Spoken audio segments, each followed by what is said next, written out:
Langkah pertamaku dimulai dari tempat ini.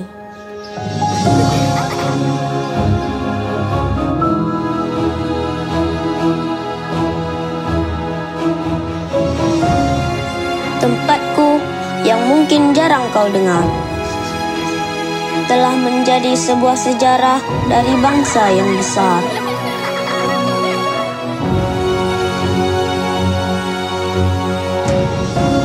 Tempat di mana kami bergembira bahagia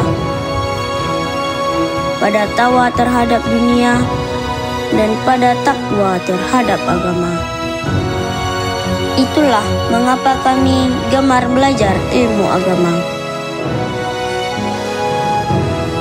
mencintai apa yang kami yakini.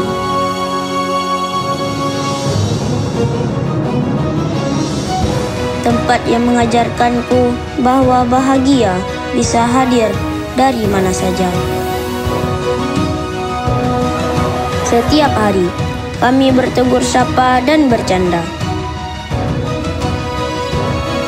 Kakekku pernah bercerita kalau tempatku ini disebut Serambi Mekah.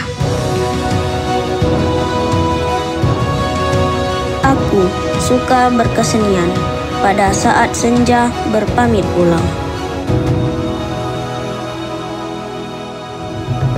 Allahu, Allahu ya Allahu, Allahu, Allahu ya Allahu, Allah la ilaha illallah Muhammadur Rasulullah, la ilaha illallah, la ilaha illallah, la ilaha illallah, la ilaha illallah, la ilaha illallah, la ilaha illallah.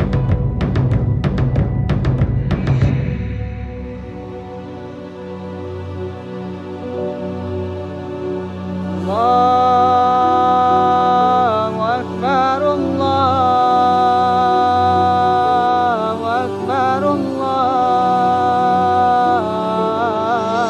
Akbar.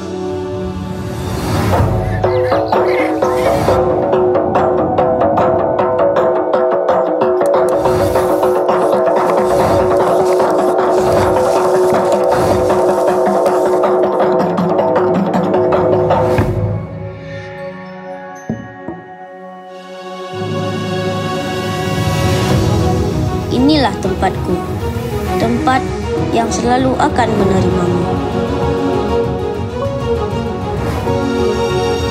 Senyum yang kau temukan di sini adalah temanmu.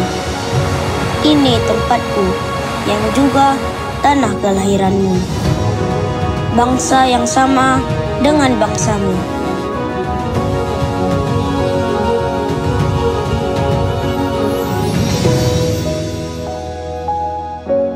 Karena perbedaan itu ada.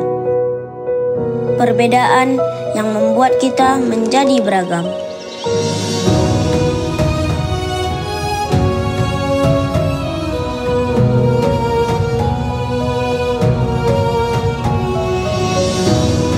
Rumah ini adalah rumahku dan juga rumahmu.